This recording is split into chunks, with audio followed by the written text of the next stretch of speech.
Hello friends, കാര്യത്തെക്കരിക്കൊണ്ട് നാളത്തെ promo വീഡിയോയിലേക്ക് വരെ സ്വാഗതം ചെയ്യുന്നു.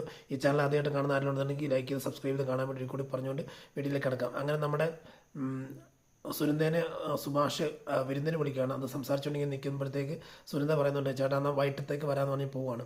അപ്പം ആ സമയത്ത് തന്നെ നമ്മുടെ ഹരീഷ് അവിടെ വന്നിട്ടുണ്ട്. ഹരീഷ് വന്നുകൊണ്ട് നോക്കുമ്പോഴത്തേക്ക് ഇവിടെ നിൽക്കുന്ന കാട്ടാണ്. ഇതിന് ഇവിടെ സുന്ദരിച്ചിട്ട് കല്യാണം കഴിഞ്ഞിട്ട് ഇവിടെ ആ വിഷയം ഉണ്ടല്ലോ, ചേച്ചി ഇവിടെ വന്നിട്ട് ഇനിയിപ്പോൾ എന്തെങ്കിലും വിഷയം ഉണ്ടായി കഴിഞ്ഞാൽ ഭയങ്കര പ്രശ്നമാണ്, പോലീസൊക്കെ വരുമല്ലോ, പ്രശ്നങ്ങൾ മേലെ പ്രശ്നങ്ങളാണെന്നൊക്കെ ഓർത്തിട്ട് ചേട്ടൻ തന്നെ ഒപ്പിച്ച് വെക്കുന്നതെന്ന് നിധിനെയും ഹരീഷിനെയും നികേഷിനെയൊക്കെ വിളിച്ച് പറയാം എന്നൊക്കെ ഓർത്ത് ഇങ്ങനെ ഇരിക്കുവാണ്.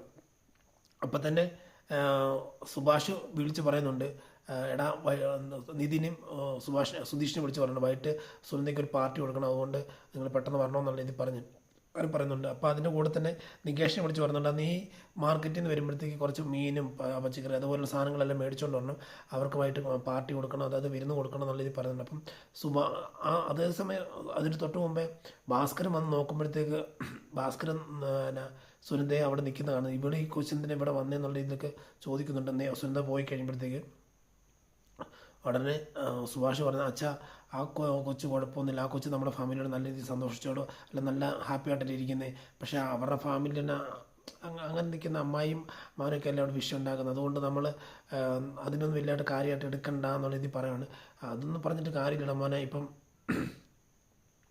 ശരിക്കും അവർ വന്നു കഴിഞ്ഞാൽ ആ ചെറുക്കന് ഇഷ്ടപ്പെടുക, ആ ചെറുക്കനോട് എല്ലാവരും പറഞ്ഞു പിടിപ്പിക്കുമോ എന്നൊക്കെയുള്ള പേടി എനിക്കുണ്ട്. ആ കൊച്ചിൻ്റെ ഭാവി നോക്കേണ്ടതാണ്. ഇല്ല കുഴപ്പമൊന്നുമില്ല, അവർക്ക് ഇഷ്ടമാണ്, കുഴപ്പമില്ല, അവർ വന്നോളൂ എന്നൊക്കെ പറഞ്ഞ് അങ്ങനെ നിൽക്കണം. അങ്ങനെ വൈകിട്ട് അവിടെ വിരുന്നിന് വരുവാണ്. അതായത് അശ്വിനും സുനന്ദയും വിരുന്ന് വന്നിട്ട് സംസാരിച്ചുകൊണ്ടൊക്കെ ഇരിക്കുമ്പോഴത്തേക്ക് ഇലയൊക്കെ ഇട്ട് കൊടുക്കും. അപ്പോൾ ഭാസ്കരൻ പറയുക, അച്ഛ എന്ന് പറഞ്ഞ് ഭാസ്കരൻ ഒരു ഇലയല്ല ഒരു പ്ലേറ്റ് കൊടുക്കുമ്പോഴത്തേക്ക് എനിക്ക് പ്ലേറ്റ് ഒന്നും വേണ്ട, എനിക്ക് ഇലയെ തന്നെ വേണമെന്ന് പറഞ്ഞ് ഭാസ്കരൻ സംസാരിച്ചുകൊണ്ടിരിക്കുക. അതിങ്ങനെ അപ്പം തന്നെ നമ്മുടെ സുനന്ദ ഭാസ്കരൻ്റെ അപ്പം പറയും, ഇവളല്ലെങ്കിലും അപ്പോൾ അടുക്കള വഴിയാണ് വരുന്നത്. അപ്പോൾ സുഭാഷ് ചോദിക്കുന്നത്, എന്താ മോളെ അടുക്കള വഴി വന്നത്? അല്ല ഏട്ടാ, ഞാനിങ്ങനെ അറിയാതെ വന്നാൽ പോയെന്ന് പറയും. അത് കുറച്ചു നേരം കഴിയുമ്പോഴത്തേക്ക് ഭാസ്കരൻ ഇതൊരു തമാശയല്ല, ഭാസ്കരൻ പെട്ടെന്ന് പറയാം, സുനന്ദ ഇവിടെ വരണമെന്നുണ്ടെങ്കിൽ അടുക്കള വഴി വരണമെങ്കിൽ ഒരു കാരണമുണ്ടെന്ന് പറഞ്ഞു. ഉടനെ അതെന്താണെന്ന് അശ്വിന് അത്ഭുതപ്പെട്ട് ചോദിച്ചപ്പോഴത്തേക്ക് പറയണം, വേറൊന്നുമല്ല, നിധി പറയാണ്, വേറൊന്നുമല്ല, സുഭാഷേട്ടൻ നല്ല ഫുഡ് ഉണ്ടാക്കും, അപ്പോൾ ഫുഡ് കഴിക്കാൻ വേണ്ടി എപ്പോഴും സുനന്ദ ഇതുവഴി വരുന്നത്, അതുകൊണ്ടാണ് അങ്ങനെ പറഞ്ഞതെന്ന് പറയാം. അപ്പം വേറെ വിശേഷം ചോദിക്കുമ്പോഴത്തേക്ക് നല്ല വിശേഷം, വീട്ടിലാരൊക്കെ ചോദിക്കുമ്പോൾ അനിയനും ചേട്ടനും ഉണ്ടെന്നാണ് അശ്വിൻ പറയുന്നത്. അപ്പോൾ എന്താ പോകുന്നതെന്നൊക്കെ ചോദിക്കുമ്പോഴത്തേക്ക് പറയും, ഞാൻ ഒരാഴ്ചക്കുള്ളിൽ പോകും, ഞാൻ കുറച്ചാളുകൾക്കുള്ളിൽ തന്നെ സുനന്ദയെ കയറ്റിക്കൊണ്ട് പോകാൻ ആഗ്രഹിക്കുന്നത് എന്നൊക്കെ പറഞ്ഞ് വിശേഷങ്ങളൊക്കെ പറഞ്ഞുകൊണ്ടിരിക്കുകയാണ്.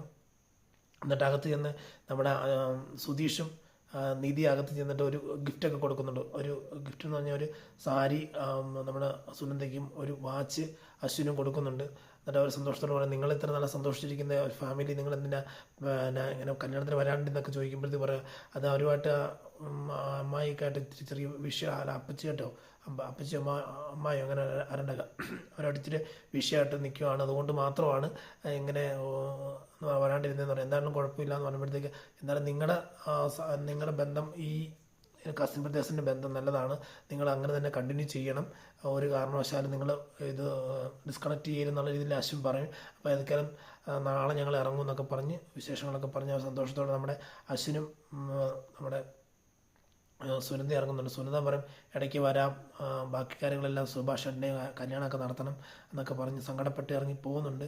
അപ്പോൾ ഇത് വളരെ ദുഃഖത്തോടെയാണ് നമ്മുടെ സുഭാഷ് നോക്കുന്നത്. എന്നാലും പക്ഷേ സുഭാഷ് വളരെ രീതിയിൽ നല്ലൊരു ട്രീറ്റാണ് അവർക്ക് കൊടുത്തത്, ആ കൊച്ചിൻ്റെ കല്യാണം നടത്തി കൊടുത്തത്. അതുപോലെ നല്ല രീതിയിലൊരു ഭാവി എത്തട്ടെ എന്നുള്ള രീതിയിൽ മാത്രമാണ് സുഭാഷിൻ്റെ ഒരു ചിന്താഗതി അവരെക്കുറിച്ച്. അടുത്ത കാണിക്കുന്ന നമ്മുടെ നിധിയും സുധീഷും കുറിച്ച് നിധിയുടെ തേർഡ് റൗണ്ട് ഇൻ്റർവ്യൂവിന് പോയിക്കൊണ്ടിരിക്കുമ്പോഴത്തേക്ക് നിധി പറയുകയാണ്, എനിക്ക് സാലറി കിട്ടിക്കഴിയുമ്പോഴത്തേക്ക് അത് ചെയ്യും ഇത് ചെയ്യും, അങ്ങനെയാണ് സ്കൂട്ടി എടുക്കും, അത് എന്നൊക്കെ ഓരോന്ന് പറയുന്നുണ്ട്. അതായത് സാലറി പാക്കേജ് ഓൾറെഡി പറഞ്ഞിട്ടുണ്ട്. അപ്പോൾ അതനുസരിച്ചുള്ള എക്സ്പെക്റ്റേഷനൊക്കെയാണ് പറയുന്നത്. അപ്പം സുധീഷ് പറയുന്നുണ്ട്, താനൊന്നും മേടിക്കുക, താൻ ഇത്തിരി പിശിക്കാണല്ലോ എന്നൊക്കെ പറയുമ്പോഴത്തേക്ക്, പിന്നെ പിശിക്കണ്ട, കുറച്ചൊക്കെ പിശിക്കണം, ബാക്കി അത്യാവശ്യം സ്പെൻഡ് ചെയ്യാന്നൊക്കെ പറയുന്നുണ്ട്. അങ്ങനെ ഇൻ്റർവ്യൂവിന് പോയിട്ടിരിക്കണം. ചെന്നിട്ട് ഒരു ഹോളിലിരിക്കുകയാണ്. ഇൻ്റർവ്യൂ ചെന്നപ്പോഴത്തെ അവിടെ റിസപ്ഷൻ്റെ ഭാഗത്തിരിക്കുകയാണ്. അപ്പം റിസപ്ഷൻ്റെ അവിടുത്തെ ഒരു പെണ്ണും നമ്മുടെ നിധിയാണ് ഇരിക്കുന്നത്. അങ്ങനെ ഇരിക്കുന്ന കുറച്ച് നേരം കഴിയുമ്പോഴത്തേക്ക് ഒരാളവിടെ കയറി വരിക, നമ്മുടെ സൂര്യ കയറി വരുന്നത് നമ്മുടെ നിധി കാണത്തില്ല. നിധിയെ കണ്ടു കഴിയുമ്പോഴത്തേക്ക് സൂര്യ ചോദിക്കും, ഇതാരാന്ന് ചോദിക്കുമ്പോഴത്തേക്ക്, സാർ അത് HR വരാൻ പറഞ്ഞാണ്, അടുത്ത ഇൻ്റർവ്യൂവിന് വേണ്ടി തേർഡ് റൗണ്ട് ഇൻ്റർവ്യൂവിന് വേണ്ടി വന്നേക്കുന്നതെന്ന് പറയും. അപ്പം റിസപ്ഷനിലെ പെണ്ണോട് പറയും, ആ പെണ്ണെ അങ്ങോട്ട് വിട്ടു, കാരണം ഞാൻ ഇൻ്റർവ്യൂ എടുത്തോളാം എന്നുള്ള രീതിയിൽ പറയണം. അങ്ങനെ ശരി കയറി പോകുന്നു. കയറി ചെന്ന് കസേരയില്ല, അതായത് കറങ്ങുന്ന കസേരയിൽ തിരിഞ്ഞിരിക്കുകയാണ് നമ്മുടെ സൂര്യ. അപ്പോഴത്തേക്ക് ഇവിടെ ചെന്നിട്ട് നിധി ചെന്നിട്ട് സാർ എക്സ്ക്യൂസ് മീ സാർ എന്ന് പറയുമ്പോഴത്തേക്ക് പെട്ടെന്ന് തിരിഞ്ഞ് കറങ്ങി തിരിഞ്ഞ് വരുമ്പോഴത്തേക്ക് സൂര്യ ഇരിക്കുന്നത്. സൂര്യ എന്നൊക്കെ താനോ എന്നൊക്കെ ഉള്ള രീതിയിൽ ഇവിടെ ചോദിക്കുക. ആര് നമ്മുടെ നിധി ചോദിക്കുക. അതെ ഞാൻ തന്നെ, ഇത് എൻ്റെ കമ്പനി അല്ല, ഇതെൻ്റെ കൂട്ടുകാരൻ്റെ കമ്പനി, ഇത് എൻ്റെ കമ്പനിയാണല്ലോ, എൻ്റെ കൂട്ടുകാരൻ്റെ കമ്പനിയാണെങ്കിൽ ഞാൻ ഇൻ്റർവ്യൂ എടുത്താലും എല്ലാം കണക്കാണ്. താൻ എത്ര എക്സ്പെക്റ്റേഷൻ ചെയ്യുന്ന 30 40 ഇത്രയും കൊടുത്തു കഴിഞ്ഞാൽ 30 കൊടുത്തു കഴിഞ്ഞാൽ നിൻ്റെ 30 തന്നു കഴിഞ്ഞാൽ നിൻ്റെ കുടുംബം രക്ഷപ്പെട്ടു പോകും. അത്രയും ആ ചെറിയ കുടുംബം, അതൊരു 5-6 കുടുംബം പേരുള്ള ആ ചെറിയ കുടുംബം രക്ഷപ്പെട്ടു പോകുമോ?